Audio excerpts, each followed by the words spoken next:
Welcome back to part 2. We hope that you're enjoying this forbidden love tale. If you haven't already, please hit that subscribe button and become a part of our growing community. We really appreciate all of you.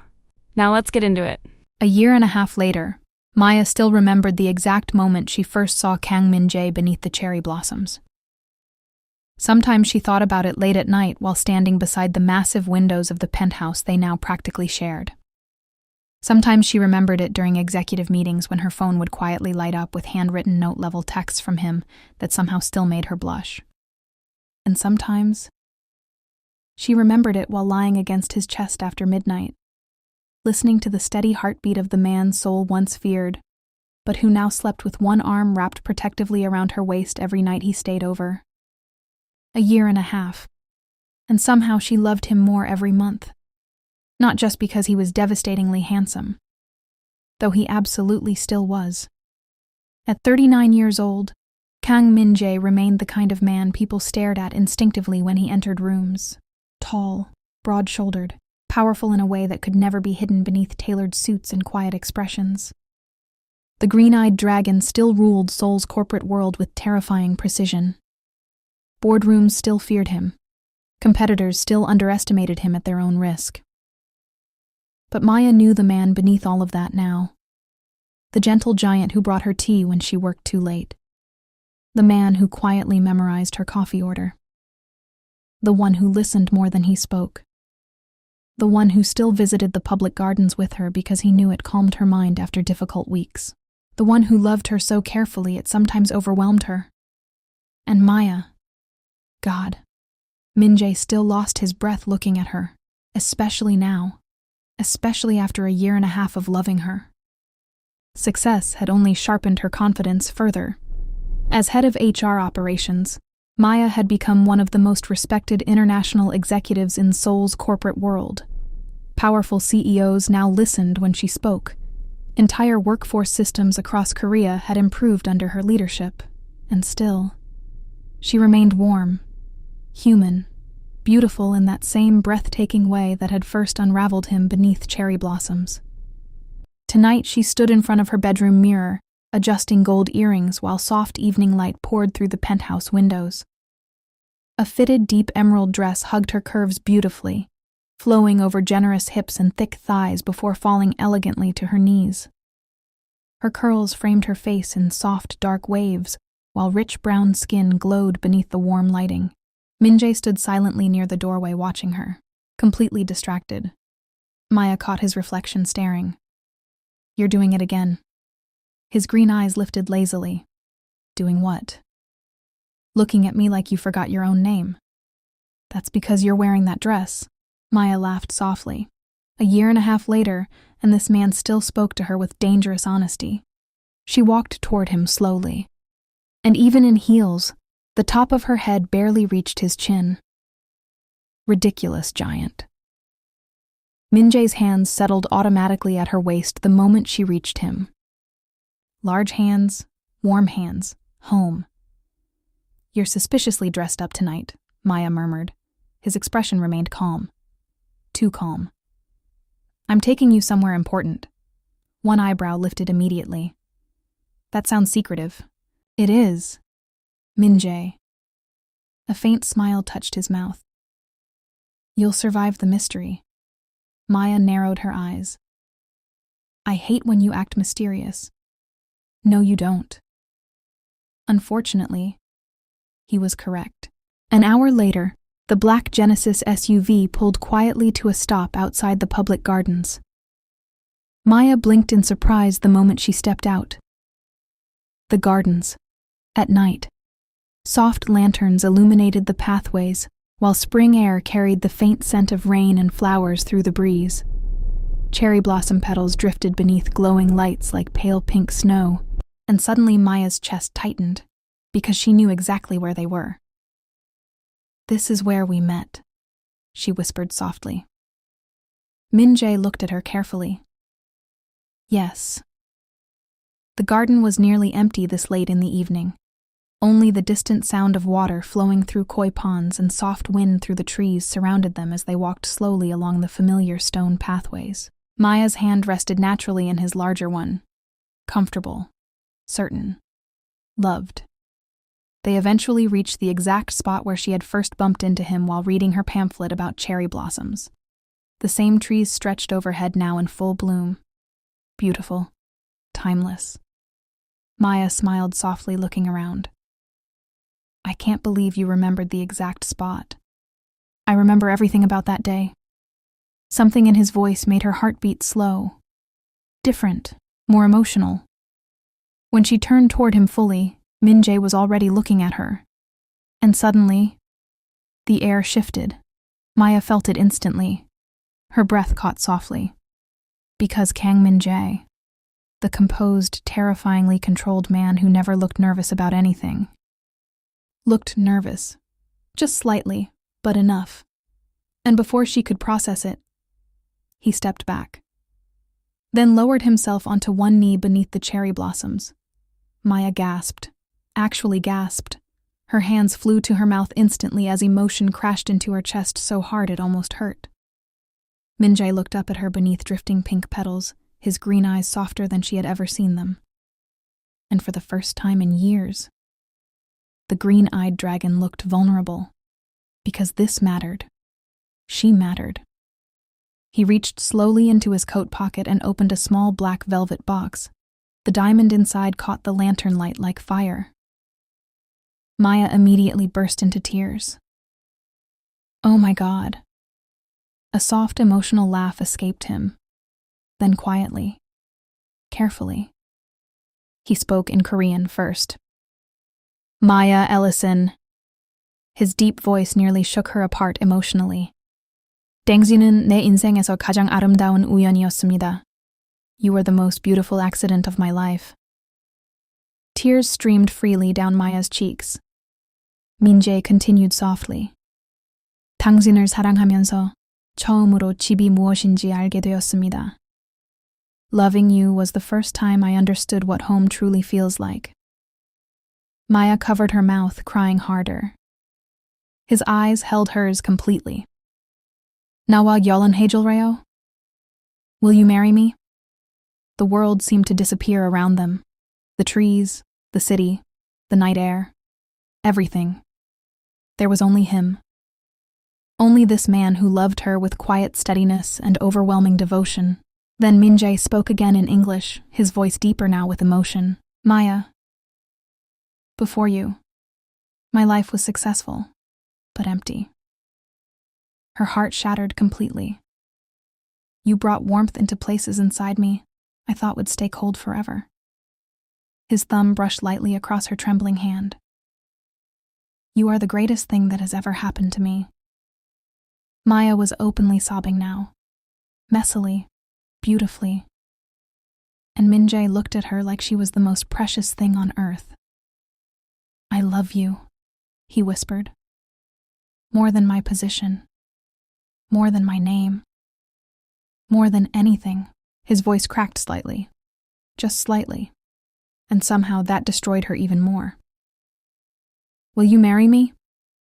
Maya laughed through tears, nodding repeatedly before she could even get the words out. Yes. Another sob escaped her. Yes. Min-Jae's eyes closed briefly in visible relief before he stood immediately, pulling her into his arms as she cried against him, laughing.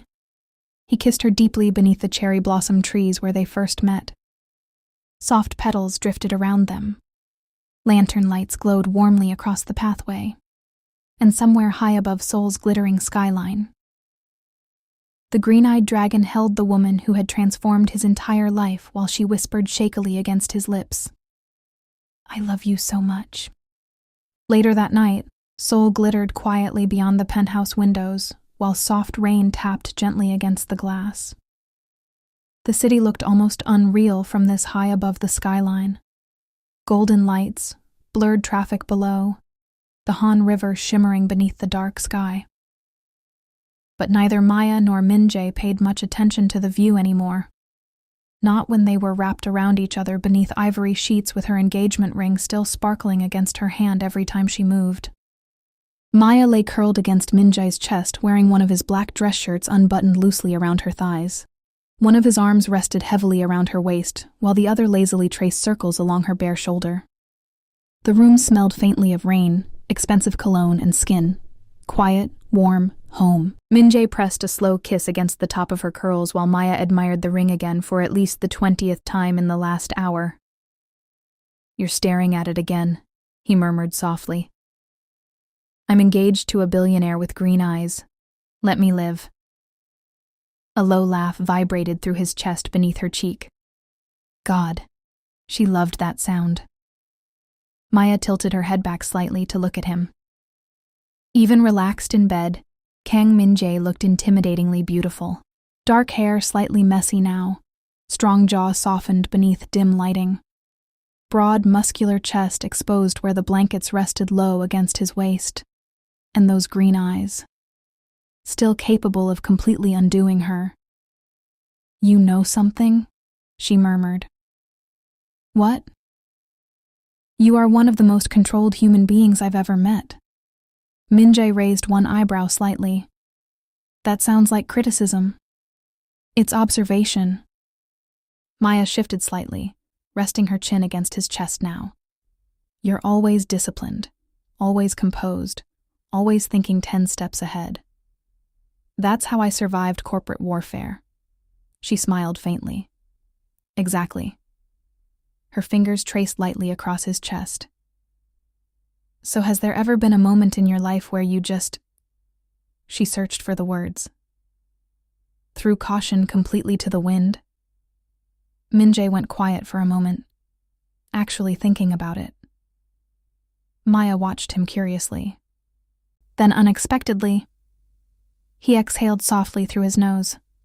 Once. That surprised her immediately. "Seriously?" "Yes." Maya sat up slightly now, interested. "What happened?"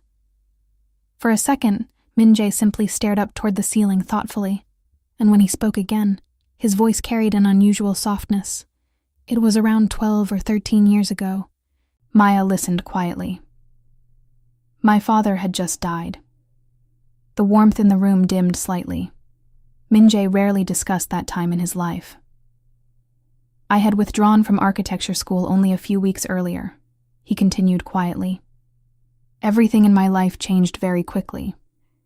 Maya's expression softened instantly, because she knew how deeply that period still affected him. "I was in Chicago for business meetings connected to the company transition," he said. "At the time, I was angry about everything." His jaw tightened faintly, remembering it. The company, the responsibility, the grief. "I was 25 and suddenly responsible for an empire I never asked for." Maya rested her hand gently against his chest. A faint, humorless smile touched his mouth. "I ended up drinking far too much inside the hotel bar." That alone sounded unbelievable. Kang Min-Jae losing control? Impossible. "I hardly remember most of the night, honestly," he admitted. "Only pieces." Maya smiled slightly. "That's concerning." "It was irresponsible." "You? Irresponsible? I don't believe it." A quiet huff of laughter escaped him. "It happened once." He stared quietly toward the rain-streaked windows. "There was a woman there." Maya's eyebrows lifted slightly. "Oh?" "She was—" He paused briefly. "Very attractive." Maya narrowed her eyes playfully. "How attractive?" Min-Jae glanced down at her calmly. She was wearing a red dress. Maya immediately laughed. "That tells me absolutely nothing."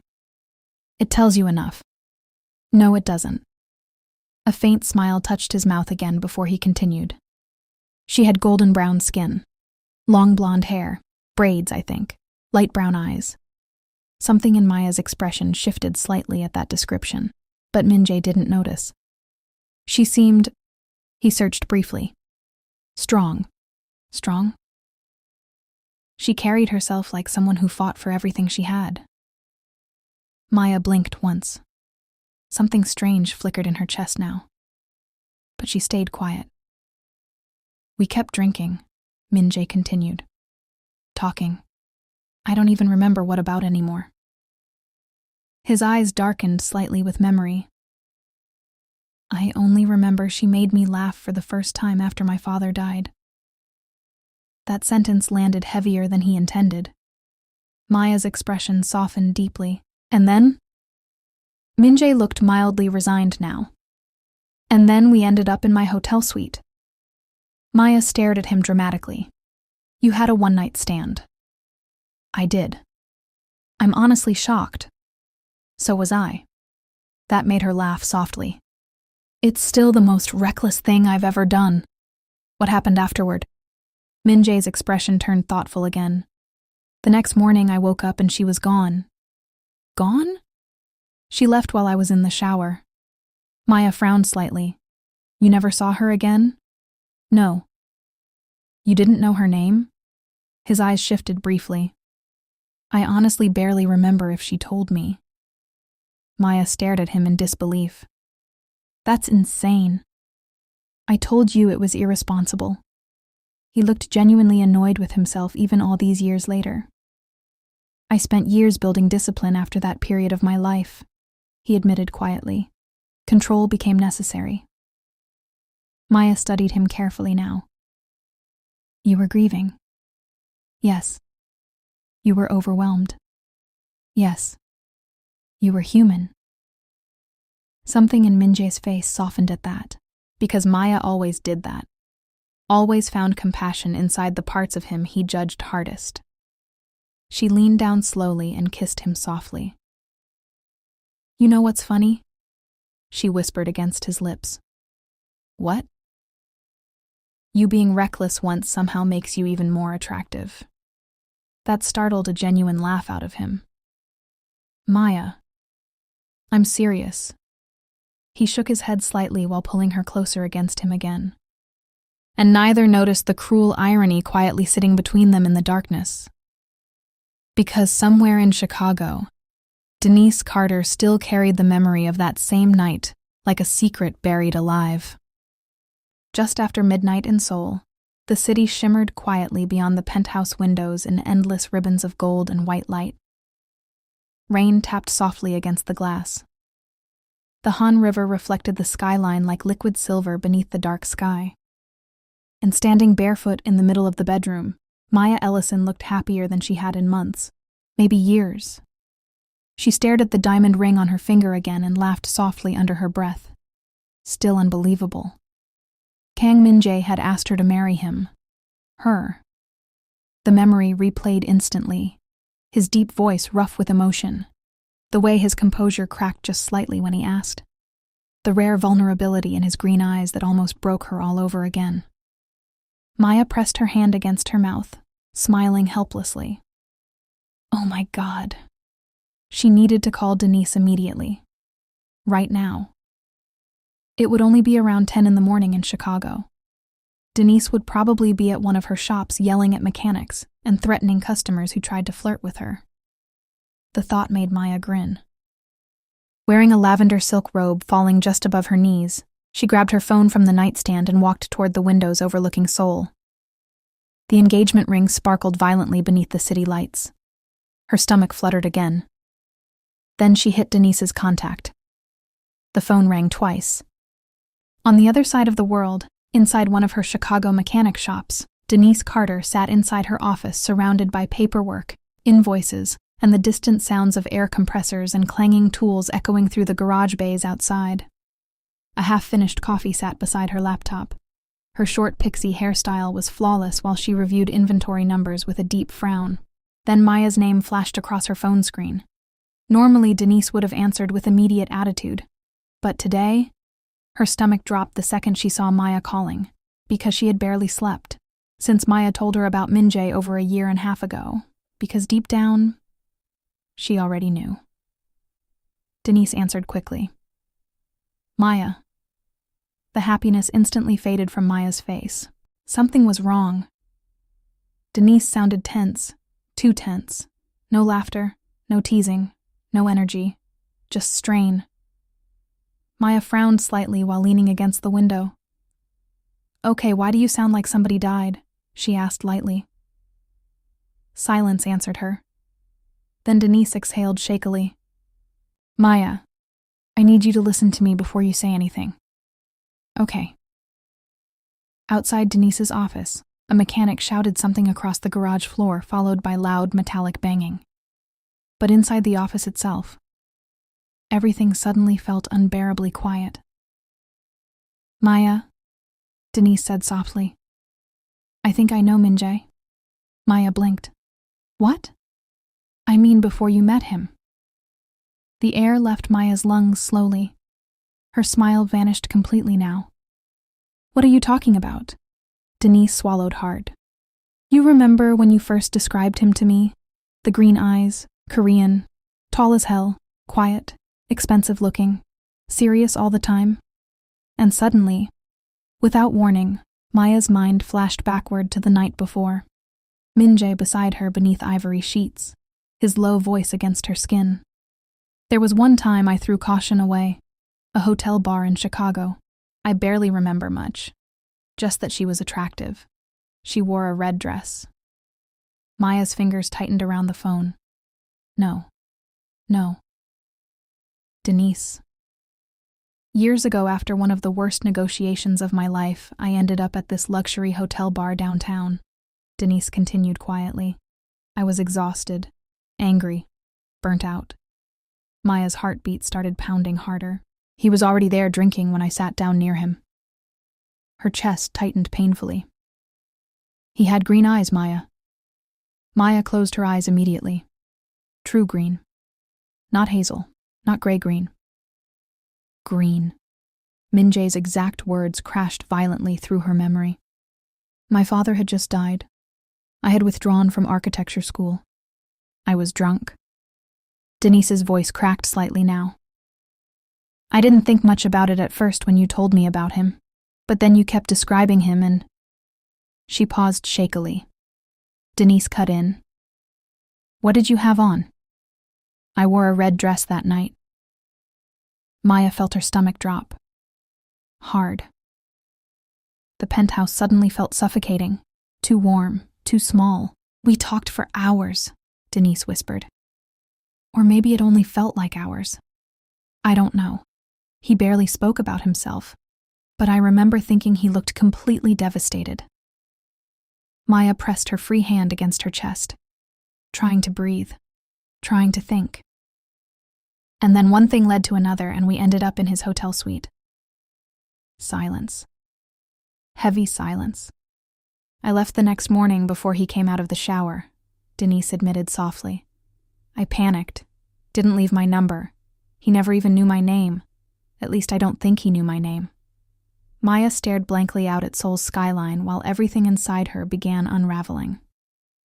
Every detail aligned perfectly, too perfectly. And when you told me Min-Jae lost his father years ago, Denise whispered.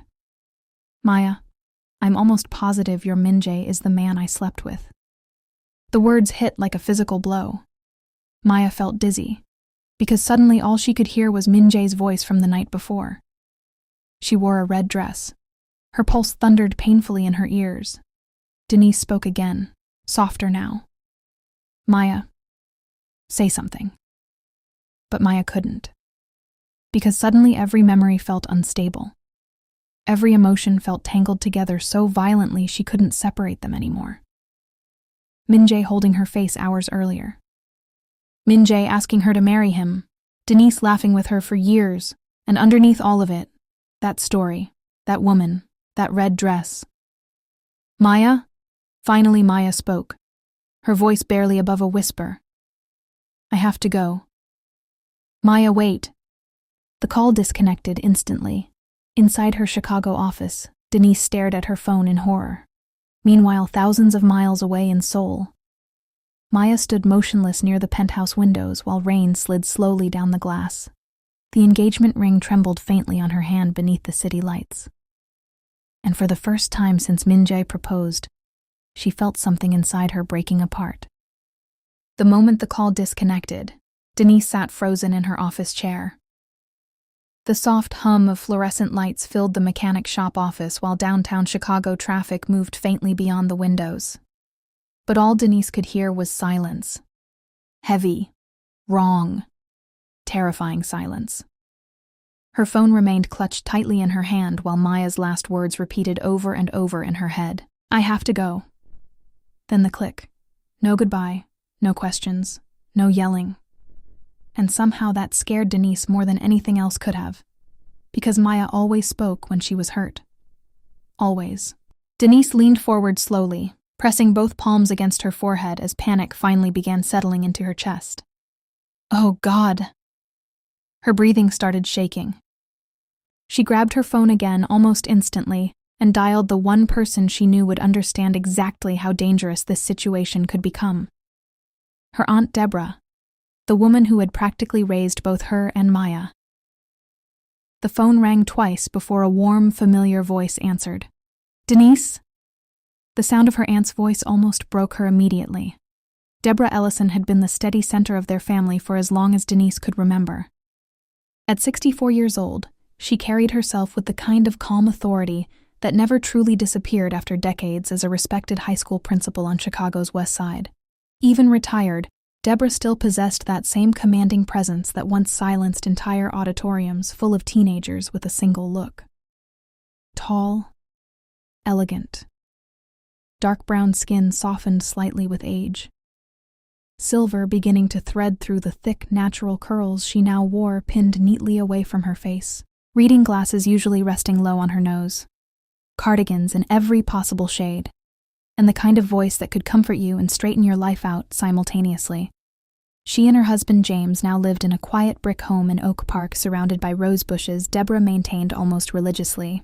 James Ellison, gentle, patient, dependable James, still worked as a mail carrier despite Deborah insisting for years that he could retire whenever he wanted. But James liked routine, liked movement, liked talking to people along his route. Together, they'd built the kind of marriage Denise secretly hoped people like her and Maya would someday find. Stable, warm, safe. Baby? Deborah said again, concern sharpening immediately. What's wrong? Denise swallowed hard, and then suddenly she was crying. Not soft tears, not controlled tears, full panic. Auntie, Deborah's tone changed instantly. What happened? Denise pressed trembling fingers against her mouth. She knows. A pause. What do you mean she knows? Denise shut her eyes tightly. Hours earlier, Maya had called her parents from Seoul crying happy tears while showing off the enormous engagement ring through video chat. Deborah had spent nearly 20 minutes pretending not to cry while James proudly announced he already liked Min-Jae simply because the man had formally asked for permission before proposing. Now dread settled heavily into her chest. What happened, Denise? Denise's breathing shook harder. I told her everything. The silence on the other end deepened, not judgmental silence. What's everything, baby? She told her aunt about the bar, the drinks, the tall Korean man with green eyes, and that one decision that brought her to this moment. I didn't know it was him, she whispered desperately. I swear to God I didn't know it was him until Maya described him months ago, and even then I kept hoping I was wrong. Deborah closed her eyes slowly. How did Maya respond? That's what's scaring me. Denise wiped tears from her face. She barely said anything. She just got quiet. Real quiet. Then she said she had to go. Deborah exhaled carefully. Denise stood abruptly from her desk chair and began pacing. I think I should go to Korea. Denise. I'm serious. I should book a flight tonight. Tomorrow morning. Something. I can't just leave her over there after dropping something like this on her. Her voice cracked harder. What if she thinks I betrayed her? What if she hates me? What if she leaves him? What if I destroyed our relationship? Denise. The firmness in Deborah's voice finally cut through her panic. Deborah had spent 38 years calming emotional teenagers and furious parents. She knew exactly how to steady people. Take a breath and listen to me. Denise forced herself quiet. Deborah spoke carefully now. Did Maya tell you anything else before she hung up? Denise shook her head instinctively. No. Did she yell at you? No. Did she say she never wanted to speak to you again? No. Deborah was quiet for a moment. Then she said softly, "Then right now you need to give her time." Denise stared helplessly out her office windows. "But she's alone." "She's not alone." Deborah's voice gentled. "She has people around her. And most importantly, she has space to think before emotions make decisions for her." Denise sniffled quietly. "I hurt her." "Yes," Deborah answered honestly. Denise winced immediately, but Deborah continued before guilt could swallow her whole. "You hurt her because you finally told her the truth." Denise's breathing trembled. "I never wanted this. I know. I love her. I know that too." The sound of movement echoed faintly through the phone before James's warm voice could barely be heard in the background, asking Deborah if everything was all right. Deborah answered softly, "It's the girls," before returning fully to Denise. "Listen to me carefully," she said. "Maya loves you. That girl has loved you like a sister since childhood, and one painful conversation does not erase that." Denise covered her eyes again. But right now, she's processing several things at once. The man she loves. And the possibility that the worst coincidence imaginable just landed in her lap. Denise sat back down heavily. "So what do I do?" "For tonight?" Deborah's voice softened again into pure maternal warmth. "You pray for her. You leave your phone on. And you give her time and space to process everything before you rush across the world trying to fix something emotionally." Denise stared silently ahead. Then Deborah added gently, "And when she's ready to talk, remind her that you love her, that you're here for her, and that none of this changes the fact that she is your family." Fresh tears slid down Denise's face. "I do love her. I know you do, baby." For several seconds, neither of them spoke. Then Deborah asked quietly, "Do you think Min-Jae remembers?" Denise swallowed hard. "I don't know." Outside Denise's office window, Chicago rain began falling across glowing city streets, while thousands of miles away, Seoul moved deeper into night. And somewhere inside that massive penthouse overlooking the Han River, Maya Ellison was sitting alone with a truth that had just shattered the happiest night of her life. For 7 straight days, Maya Ellison functioned like a woman moving through someone else's life. Wake up, shower, dress, meetings, reports, conference calls, dinner invitations she barely tasted. Sleep beside the man she suddenly no longer knew how to look at without hearing Denise's voice in the back of her mind. "I'm almost 100% certain it was him." The words haunted her, not loudly, not dramatically, quietly, constantly, like water slowly cracking stone. By the 7th day, even the employees at Caldwell and Pierce noticed the difference. Maya still performed flawlessly. That was the terrifying part. Her presentations remained polished. Her executive decisions remained sharp. Her posture remained elegant and composed during negotiations. No one outside her inner circle would have guessed that every thought inside her mind felt tangled and exhausted. But Kang Min-Jae noticed. Of course he noticed. He noticed everything about her. He noticed how her smiles had become smaller, how she stared out windows longer than usual, how she sometimes froze slightly when he touched her unexpectedly, how she had stopped absent-mindedly reaching for his hand in elevators, how she no longer laughed fully, and most concerning of all, how she seemed emotionally far away even when sitting directly beside him. That alone unsettled him, because Maya had never been emotionally distant with him before. Not once. Thursday evening arrived cold and rainy. The penthouse overlooking the Han River glowed softly beneath dim lighting, while Seoul shimmered outside enormous glass windows streaked with rain. Maya sat curled at one end of the massive cream-colored sofa, wearing loose black lounge pants and one of Min-Jae's oversized white button-down shirts. Her laptop rested open in front of her, but she had not read a single word on the screen in nearly 20 minutes. She was staring at nothing. Thinking, again. Always thinking. Across the room, Min-Jae stood near the kitchen island, removing his cufflinks one at a time after returning from a late executive dinner. Tall, controlled, still devastatingly handsome in ways that now physically hurt her chest sometimes. Dark tie loosened slightly, black dress shirt sleeves rolled to his forearms, green eyes watching her carefully, observing, calculating, concerned. He had been watching her all week. Tonight he finally spoke. "You've barely spoken 3 sentences since I came home." Maya blinked slightly before looking over. "I'm tired." His gaze held hers for a moment. "You've been tired for 7 days." The softness of his tone somehow made things worse. Maya forced herself to look back at her laptop. "Work has been intense." Silence. Min-Jae slowly walked toward the living area. Not aggressive, not suspicious, just deliberate, careful, like approaching something fragile. "Maya."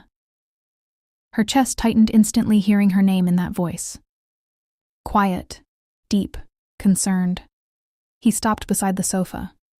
"You are unhappy." It was not a question. Maya swallowed hard. "No, I'm not." Another lie. Another horrible lie. She hated lying to him. But what was she supposed to say?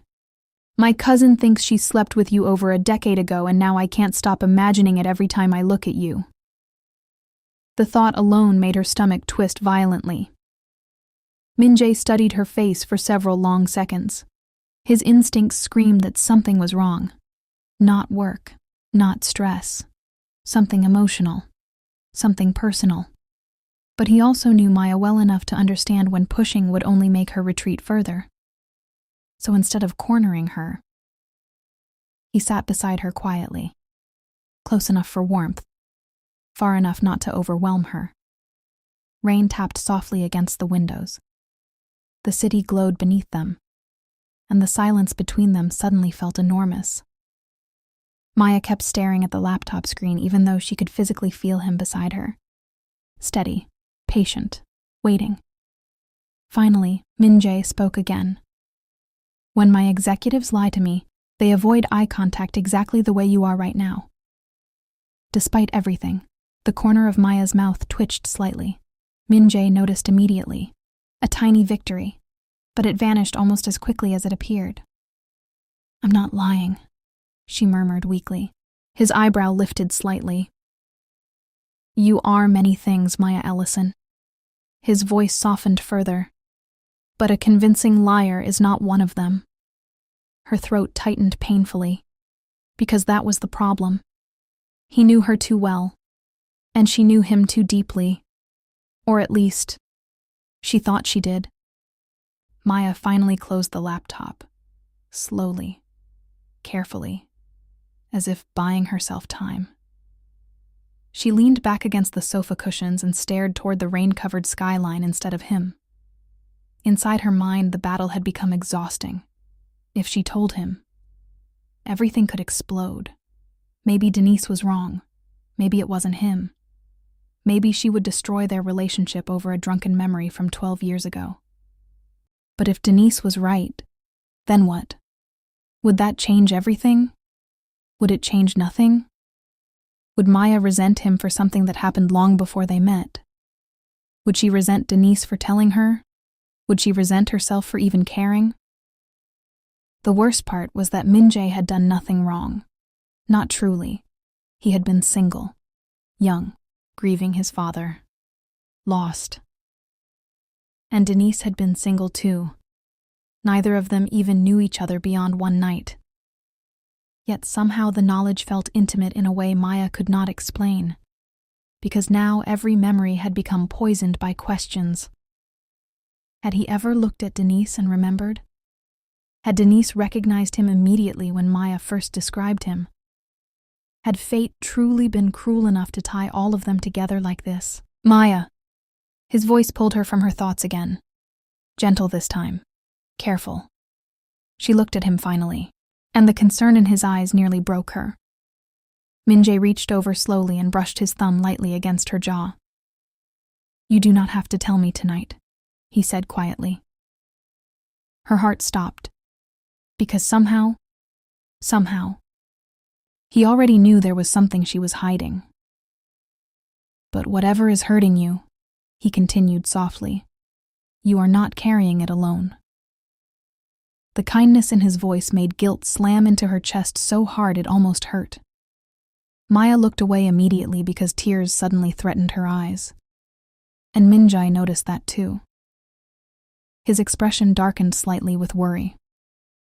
But true to his nature, he did not force her, did not interrogate her, did not demand answers. Instead, he simply moved closer and pulled her gently against his chest. Maya let him. God help her. She let him. Resting against the steady heartbeat of the man she loved while the truth sat like a storm cloud between them. And as Min-Jae wrapped his arms around her beneath the dim penthouse lights, Maya realized something terrifying.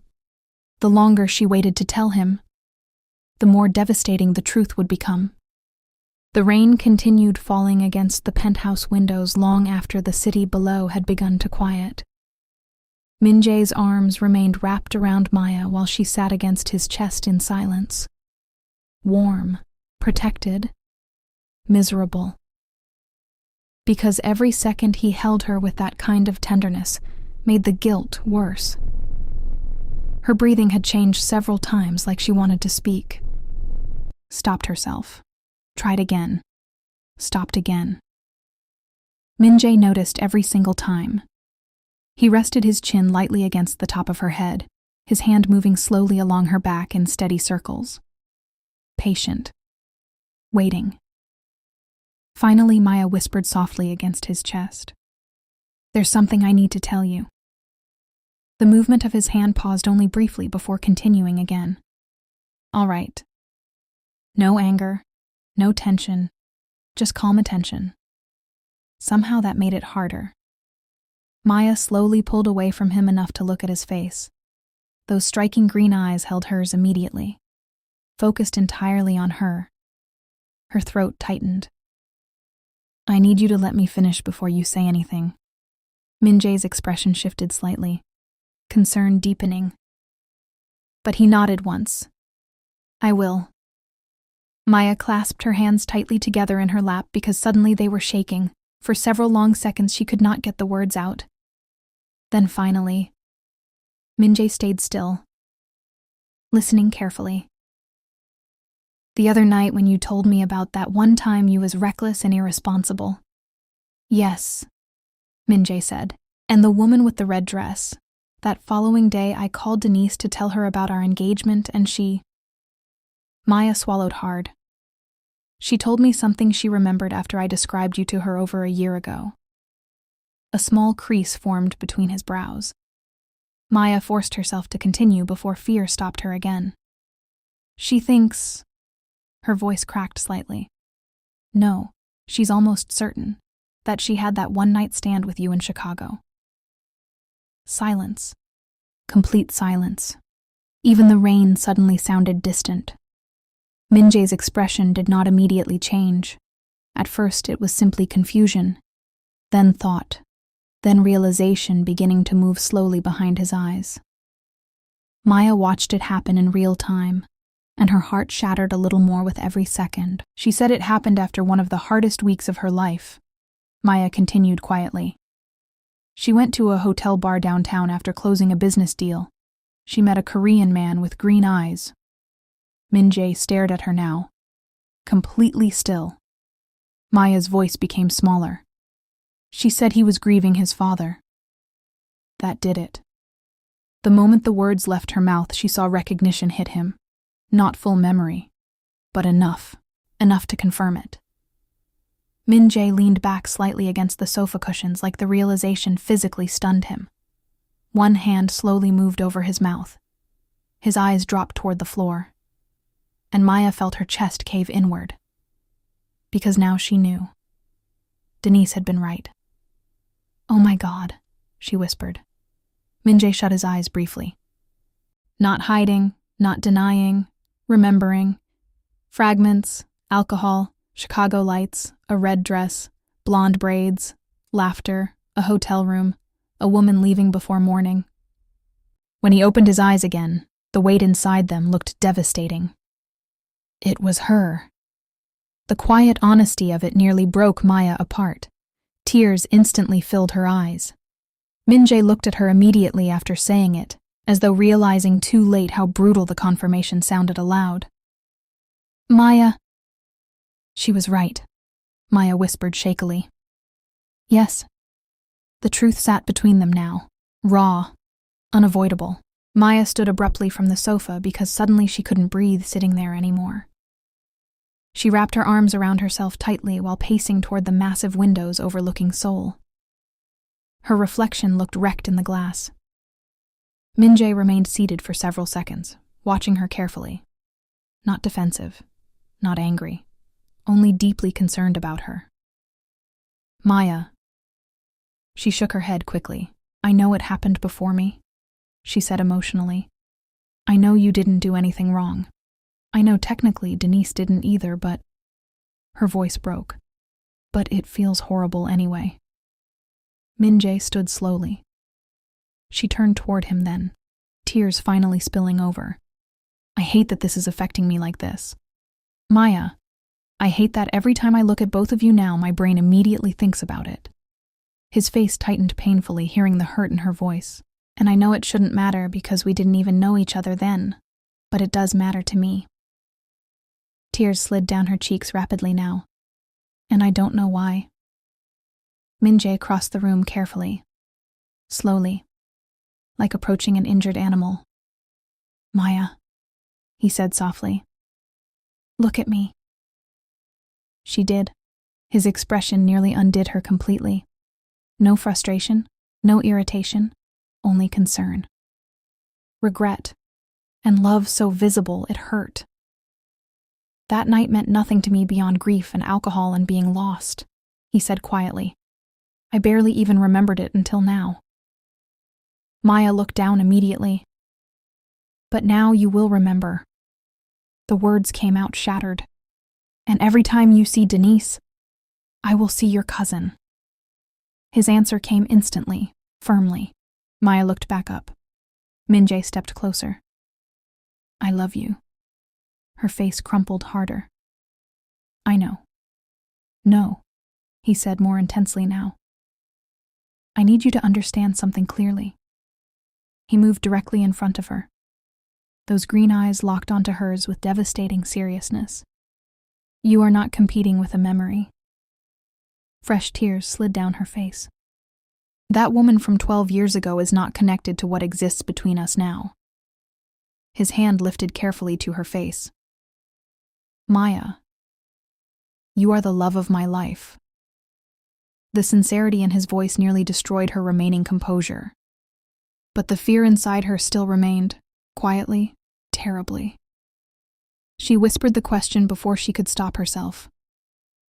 Can we survive this? The vulnerability in her voice hit Min-Jae like a knife. His expression shifted instantly, not offended, heartbroken that she was even afraid to ask. He cupped her face fully then, forcing her to hold his gaze. Yes. The answer came without hesitation. Absolute. Certain. Yes, we can. Maya searched his face desperately. But what if this changes things? It already has, he admitted quietly. Her stomach dropped, but he continued immediately. Because now I know you've spent an entire week suffering alone. His thumb brushed beneath one of her tears. And now I know someone I love has been carrying fear instead of trusting me to help her through it. Maya's lips trembled. Min-Jae lowered his forehead gently against hers. We survive this the same way we survive everything else. His voice softened. Together. Maya shut her eyes tightly then, because she could not hold herself together anymore. A sob escaped her chest, and immediately Min-Jae pulled her fully into his arms, holding her tightly against him while she cried into his chest beneath the dim penthouse lights. Outside, Seoul continued glowing beneath the rain, but inside that apartment, two people stood wrapped around each other, trying desperately to protect something fragile and precious from breaking completely. Okay, friends, that's it for part 2. Tell us your thoughts. Was Denise wrong for telling Maya? Will Maya call Denise to discuss what's going on? Is Min-Jae strong enough for the both of them right now? What do you think will happen when Denise and Min-Jae finally see one another? Be sure to subscribe, like, and share. It will help get our stories out so more can come and enjoy them. Again, thanks for watching.